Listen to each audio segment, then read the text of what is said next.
भैया झनक और अनिरुद्ध जब जब करीब आते हैं, बेचारी अर्शी, उसकी तो सेहत पे असर पड़ता है, मतलब लिटरली वाला। अब देखिए ना, एक बार फिर से झनक और अनिरुद्ध रोमांस क्या करने लगे। भाई अर्शी तो बेहोश हो गई।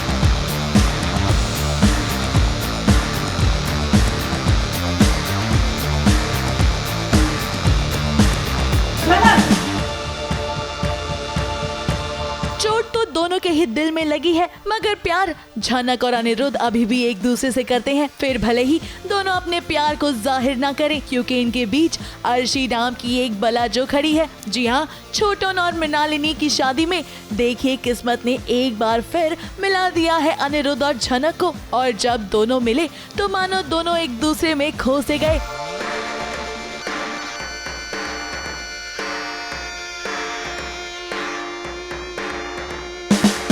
इन दोनों की खुशी बिपाशा को बिल्कुल भी बर्दाश्त नहीं होती है। उसे इतनी मिर्ची लगी कि उसने फौरन दे दी अर्शी को अपडेट, क्योंकि उसने तो वैसे भी अर्शी को ये प्रॉमिस किया था कि अगर कुछ भी होता है झनक और अनिरुद्ध के बीच तो वो उसे तुरंत खबर देगी। अब बिपाशा को तो देखिए, अर्शी को तो उसने खबर दी ही, मगर झनक और अनिरुद्ध को परेशान करने के लिए उसने उनके कानों में भी ये खबर दे दी कि अर्शी को इस बात का पता चल चुका है। अब बिपाशा को कौन समझाए कि ये जो भी था वो एक कोइंसिडेंट था, मगर नहीं, उसे तो बस आग लगानी है ताकि झनक को वो नीचा दिखा सके। क्या हुआ?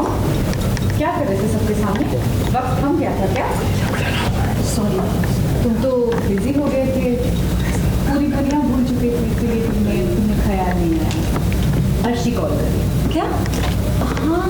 आपको कैसे पता चला कि अर्शी कॉल कर रही है? क्योंकि अर्शी ने मुझे कॉल किया था और उसने नहीं बताया कि काफ़ी देर से वो तुम्हें कॉल कर रही है, झनक को भी कॉल कर रही है, लेकिन तुम में से किसी ने भी उसका फ़ोन नहीं उठाया। वैसे उन्हें बता दिया है कि तुम दोनों रोमांटिक मोमेंट में ऐसे फ्रीज हो गए। अब कहानी में आगे एक बड़ा ट्विस्ट आएगा। बिपाशा की इस अपडेट की वजह से अर्शी हो जाएगी बेचैन, जिसके चलते उसका एक्सीडेंट हो जाएगा। जी हाँ, अर्शी गिर पड़ेगी सीढ़ियों से और अब लगता है कि इसका सारा इल्जाम किसी और पर नहीं बल्कि झनक और अनिरुद्ध पर ही आएगा, क्योंकि ये तो सभी जानते हैं कि अर्शी कितना ज्यादा ड्रामा करती है जब भी कुछ होता है। और फिलहाल तो आंच उसके बच्चे पर आई है, तो वो तो बिल्कुल भी नहीं छोड़ेगी झनक को। क्यों, है ना अर्शी? बहुत बड़ा ट्विस्ट है ये, और बहुत ही, एक तो अर्शी वैसे इतनी एग्रेसिव रहती है, अब तो बिल्कुल ही भूखी शेरनी बन जाएगी। पता नहीं किस किस को खा जाएगी अपने गुस्से में। तो अभी मैं सीढ़ियों से स्लिप होती हूँ और पेट के बल गिरी हूँ, तो और घर में कोई नहीं है, घर में कोई भी हेल्प करने के लिए नहीं है। और अर्शी ने सबको बोला था जाने से पहले कि मत जाओ, मेरा ख्याल ध्यान रखने के लिए यहाँ किसी को छोड़ दो, पर कोई नहीं माना और सब चले गए। So let's see. बिल्कुल अर्शी, आपसे हमें यही उम्मीद थी, मगर अब अनिरुद्ध और झनक इस सिचुएशन से कैसे डील करते हैं और क्या वो वाकई में एक दूसरे का साथ देते हैं या हो जाते हैं अलग, यही तो देखने वाली बात होगी। मुंबई से भुवन सिंह के साथ एबीपी न्यूज रिपोर्ट।